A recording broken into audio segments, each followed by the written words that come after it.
Hi, so my sample size might be very small, not as large as you. So I'd like to ask you that these days, I get that response when I say I'm from India.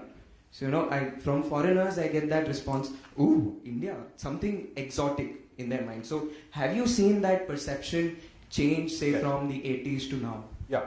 So India is an exotic place.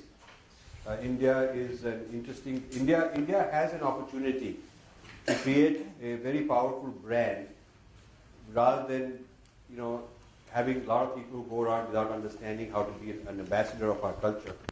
Create a proper brand, and this brand has value. This brand has financial value also. This brand is. I was explaining in another talk when the chairman of Sony was interviewed some decades ago. He died now. The founder chairman.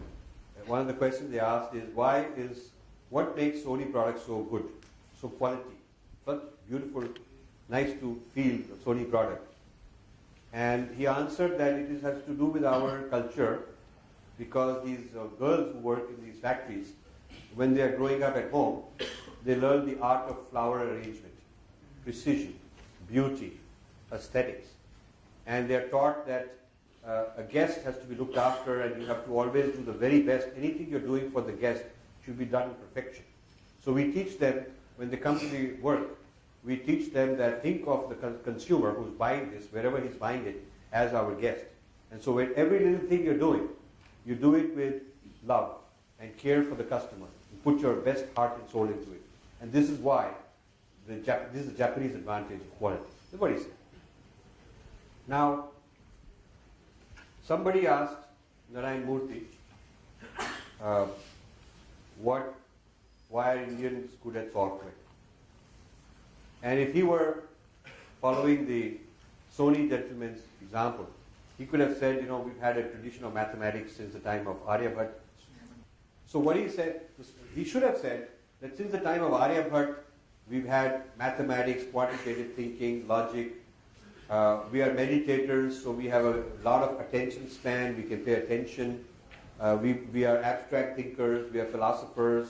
So it's part of our culture to be good in intellectual work like software. He should have said something like that. But he said, we are grateful to the British who came and taught us science and math and English. That's why we are good at it. What a cheap thing to say. So no sense of ambassadorship of his culture. None. Now you would not hear a Japanese talk like that. You would not hear a Chinese talk like that. So while from the Western side, there is now an openness towards India. From the question, I see the problem from the Indian side, not being prepared, not teaching their kids about it, their executives don't know how to project brand India, what is there about our civilization. Even 10 of these 50 examples that I'm talking about, if they were on the fingertips as talking points of our executives, they can change the conversation around. As we are suppliers of knowledge.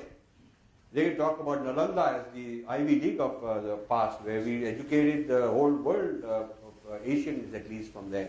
So we can talk about that we are knowledge producers, we are knowledge exporters, we have a whole history of these things, our contributions to world of mathematics and astronomy, our contributions to metallurgy, to agriculture, to botany, to medicine, to textiles, all kinds of things we can talk about. But we don't have the knowledge base here about our own civilization. So that's why one of the projects that my foundation started is these 20 volumes on history of Indian science and technology, out of which we have 7 or 8 available outside. But that's all one guy can do.